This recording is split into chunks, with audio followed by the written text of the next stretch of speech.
Ndebe anyị ekele m unu. Aha m onye bụ Chọkịja, onye ụmụatụ egwu Igbo, be ndebe Igbo ji nna.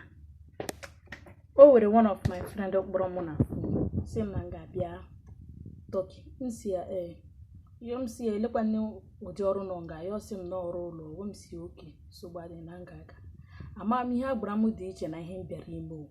So mgbe m bịarutere m ahụ na ịgba akwụna, fonu m ji bịa, m sị ha nye m fonu, ha ajụkwuo m ihe. M nọọla nga 2 years and ogeti 2 years and so dị January asị na ndị polisi obodo achọrọ ịbịa kụkashi obodo nga landlord anyị akpọkọnọta ụmụ nwaanyị niile nọ nga ahụ ọnụ gaa zụọ anyị.